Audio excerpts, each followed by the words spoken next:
कानपुर के अंदर कई मुसलमानों के ऊपर एफआईआर किया गया है। क्यों एफआईआर किया गया है? आई लव मोहम्मद कहने की वजह से एफआईआर किया गया है। और मैं तमाम बिहार के जुम्मनों से और सीमांचल के जुम्मनों से और पूरे हिंदुस्तान के जुम्मनों से ये पूछना चाहता हूँ कि क्या किसी सेकुलर के नाम पर वोट लेने वाली पार्टियां इन मजलूम मुसलमानों के लिए आवाज़ उठाया है? किसी ने एक ट्वीट किया है कि इन मुसलमानों के ऊपर एफआईआर क्यों किया गया है? क्या आई लव मोहम्मद कहना जुर्म है? क्या आई लव मोहम्मद कहना गुनाह है? क्या आई लव मोहम्मद कहना कोई क्राइम है? जब ये कहना क्राइम नहीं है, कोई गुनाह नहीं है, तो इनके ऊपर एफआईआर क्यों किया गया?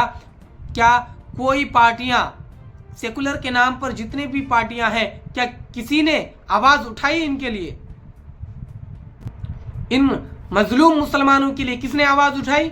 सिर्फ असदुद्दीन अवैसी ने आवाज़ उठाई।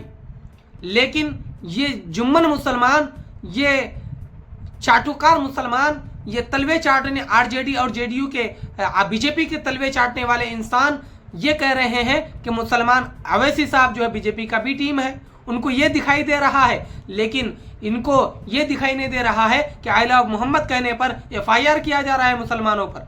और मुसलमानों की हिमायत का दावा करने वाली पार्टियां आरजेडी जेडीयू जितने भी पार्टियां हैं, ये तमाम के तमाम अभी इलेक्शन के टाइम आएंगे और ये कहेंगे कि हम मुसलमानों की रहबरी करते हैं, मुसलमानों की हम हिफाजत करते हैं, मुसलमानों की हम लोग देखभाल करते हैं, मुसलमानों की आवाज़ उठाते हैं, मुसलमानों की आवाज़ बनते हैं। लेकिन जब मुसलमानों पर एफआईआर किया जाता है, इनसे एक ट्वीट नहीं किया जाता है।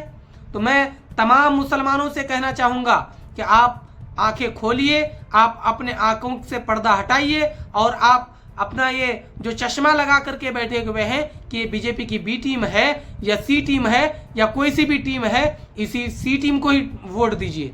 अपनी क़ियादत को मजबूत कीजिए, अपनी लीडरशिप को मजबूत कीजिए, अपनी आवाज़ को मजबूत कीजिए और इन दलालों को, इन गद्दारों को जो सेकुलर के नाम पर वोट लेती है, लेकिन जब मुसलमानों के ऊपर कोई मुसीबत आती है, मुसलमानों के खिलाफ जब कोई कानून बनाया जाता है, तो ये आवाज़ नहीं उठाते हैं। तो मैं तमाम से कहना चाहूँगा कि आप लोग इस बार सीमांचल के अंदर, पूरे बिहार के अंदर अपनी क़ियादत को, अपनी लीडरशिप को मजबूत करने का काम कीजिए और पतंग साहब को वोट देने का काम कीजिए।